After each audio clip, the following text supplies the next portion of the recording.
In the small room, the last light of day slipped through the faded curtains, falling softly on the old radio that sat quietly in the corner.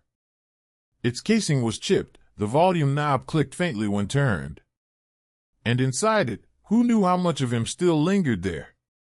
Back then, he would sit right there, a cup of coffee in hand, listening to the morning news, then playing his favorite tune. His voice, warm, gentle, would blend with the faint crackle of static, giving the little house a heartbeat of its own. Now, it's only her and the radio. Whenever loneliness visits, she turns it on. And amid the broken, fading sounds, it feels as if he's calling. A greeting, a laugh, a fragment of memory returning from somewhere far, far away. When he was still alive, the house was always filled with music. Not loud, just enough to melt into the sound of the teapot simmering on the stove, the wind brushing through the roof tiles, and their soft laughter echoing by the porch. That old radio, he had bought it when they were newly married.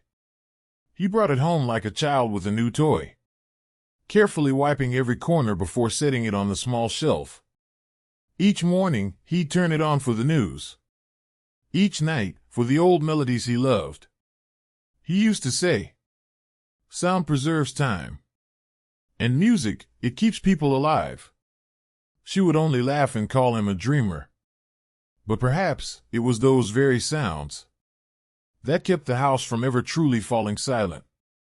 But then, one day, he was gone. Quietly, like a passing breeze that leaves no trace. The house remained the same, only missing one familiar voice. The radio too fell silent. No one touched it anymore. On long afternoons, as sunlight filled the room, she'd sit staring at the empty chair beside her. And in the whispering wind, she could almost hear a soft laugh. Time went on, layering dust thick upon the wooden floor. There were days she thought she had forgotten. But then, on a rainy afternoon, she found herself walking toward that corner, placing her hand upon the old radio, and gently turning the knob. Click. A faint hiss came to life. A trembling current of sound spread through the room. She froze. Her heart skipped a beat. Amid the static, a melody emerged. A song he used to love. And within that melody, she thought she heard his voice. Soft, distant, yet strangely clear. She didn't know if it came from the radio, or from the quiet chamber of her heart, where his voice had never truly faded. She only knew that, in that moment, everything returned. The little house glowed once more in the golden light. She and he sat side by side again, laughing, talking, as if they had never been apart. The song kept playing, crackling, broken, but gentle, like a breath.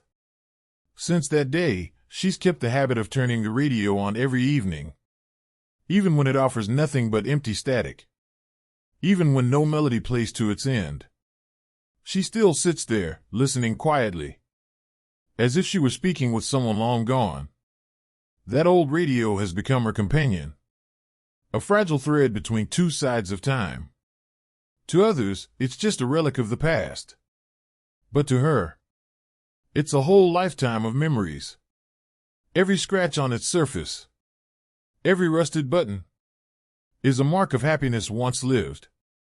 It holds their laughter, their sunny mornings, and those nights when they simply sat in silence, listening to the rain.